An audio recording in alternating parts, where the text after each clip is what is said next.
그래서 산책이나 여행이나 소소한 재미라고 이렇게 이제 하나 화두를 던져보겠는데, 선생님들 산책을 최근에 하신 적이 있으신가요? 이것도 살짝 한번 손들어 볼까요? 산책 최근에 했다 하시는 분. 네, 바쁘셔서 못 하실 수도 있지만 산책을 하는 거, 혹시 뭐 여행 좋아하십니까?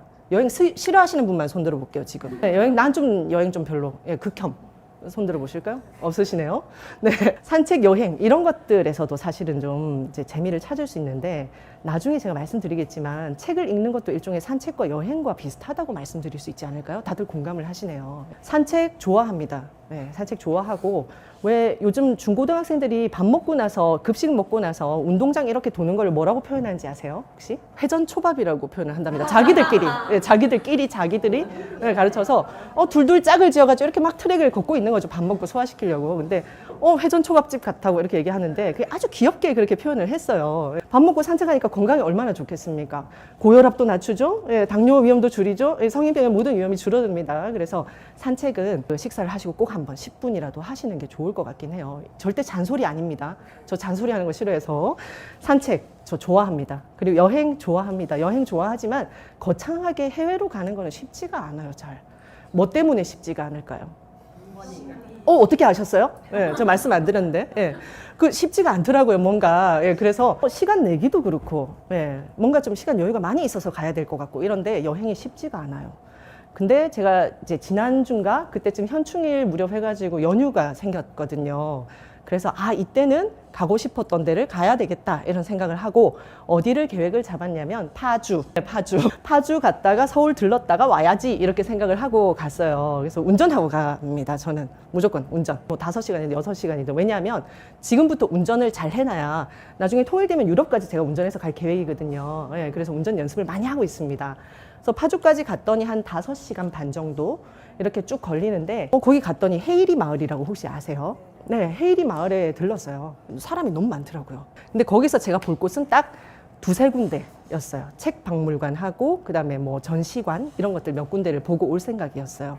그래서 갔더니 그 한길사에서 하는 책 박물관이 있더라고요. 그래서 그 안에 보니까 마침 앤디 워홀 작가의 그 젊은 시절의 작품들을 전시를 해놓고, 그리고 또 윌리엄 모리스 작가의 책들도 전시를 해놨더라고요. 그래서 보고.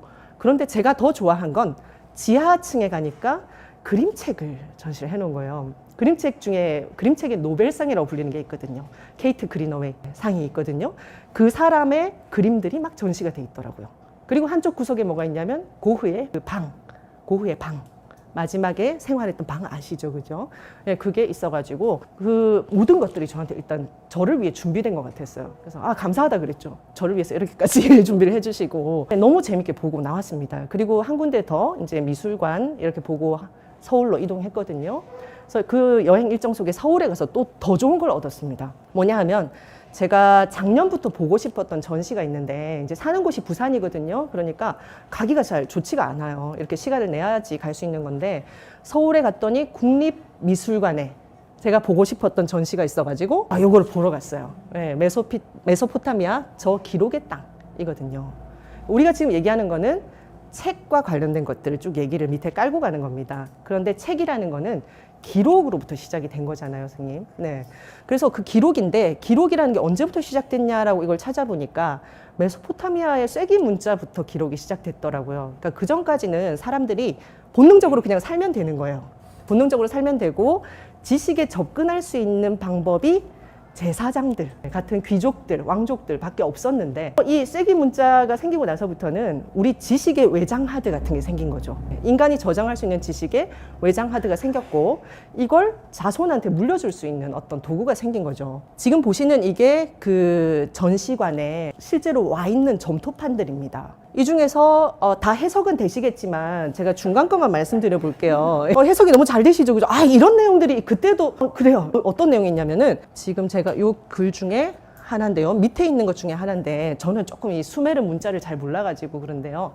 하나가 무슨 내용이냐면, 어떤 남자가 유산을 물려주려고 해요. 자기의 죽음을 앞두고. 그런데 자기 부인이 바람이 나서 혼외자가 있는 거예요. 같이 살고 있는데, 이 아이한테 내가 유산을 줄 수 없어 라는 내용을 공증받다시피 글을 써놓은 게 하나 있어요. 네, 그때 고민이나 지금 고민이나 그러시죠, 그죠? 여기 있는 건 아마 잘 알아보실 것 같아요. 5, 1은 5, 5, 20, 5, 3, 15 5단 곱셈표입니다. 네, 이런 것도 세기 문제에 기록이 돼 있어요. 그러니까 사람들이 자기가 오랜 시간을 들여서 이런 것들을 알게 된 것을 이제 기록을 하니까 어떻습니까? 자손들도 알게 되고 그 후대까지 전파가 다 되는 거죠, 그죠? 지식이. 그래서 이런 것들이 초기의 책의 형태라고도 볼 수 있지 않겠습니까? 네, 요런 내용들 중에서 신문 기사에 보도된 게 하나 있어요. 학생의 귀는 등에 달려 있다. 그래서 학생은 등짝을 맞아야 정신 차리고 공부할 수 있다.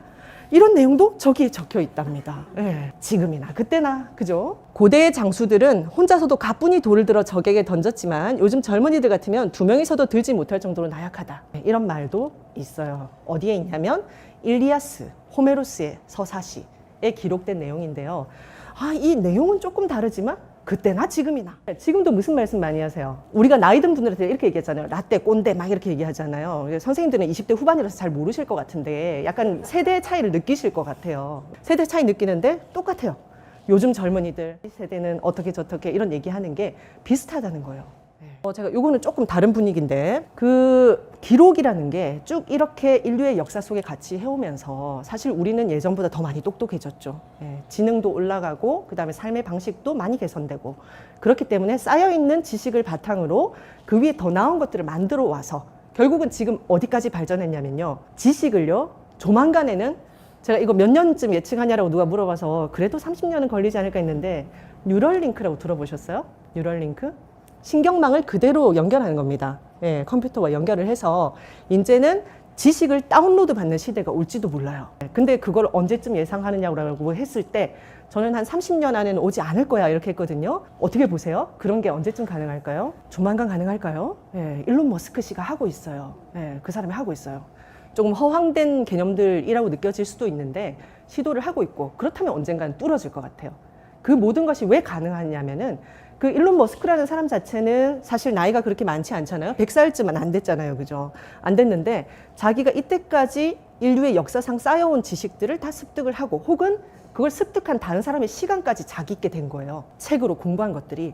그래서 그 모든 것을 집약해서 자기가 이런 이제 신기술을 만들어내는 쪽으로 가고 있는 거죠. 제가 좀 분위기를 바꿔보겠습니다. 이제 그 사람 얘기는 두고요. 소로 얘기로 한번 가볼게요. 소로. 데이비드 소로, 헨리 데이비드 소로가 한 말 중에 이런 문장이 있습니다. 걸을 때 동반자를 필요로 한다면 마음속으로 자연과의 친밀한 교감을 얼마간 포기한 것이나 다름없다. 걷기는 그저 평범한 일이 될 터이다. 이렇게 얘기를 해요. 산책할 때 꼭 친구 데려나가십니까? 어떠세요? 혼자 가세요? 네, 너무 잘하시는 거예요. 네, 혼자 가셔야 뭐가 좀 보입니까? 주변이 보이죠. 소리도 들리시죠. 네, 들어본 소리 중에 어떤 것들이 있으세요?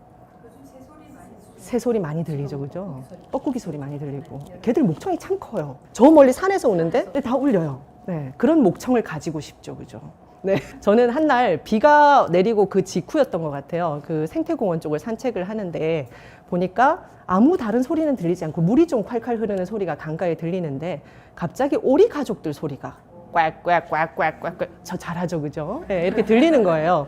그래서 바로 좋잖아요. 요즘 기계가 좋잖아요. 휴대폰에 다 들어있잖아요. 녹음기. 바로 녹음을 했어요. 그래서 그 순간에 그 자리에 잠시 앉아서 오리 소리를 녹음하면서 참 이게 자연이다. 이런 생각들을 하면서 그 녹음한 소리를 한 번씩 그 산책을 못 갈 때, 근데 가고 싶을 때 틀어봐요. 담아놨다가. 그리고 개구리 소리도 있거든요. 밤 되면. 그런 것도 녹음을 해놨다가 한 번씩 들어보고. 그래서 자연하고 교감을 진정으로 하시려면 가능하면 혼자 산책을 하시면서 그리고 감각이라는 것을 좀 깨워보시면 좋겠어요.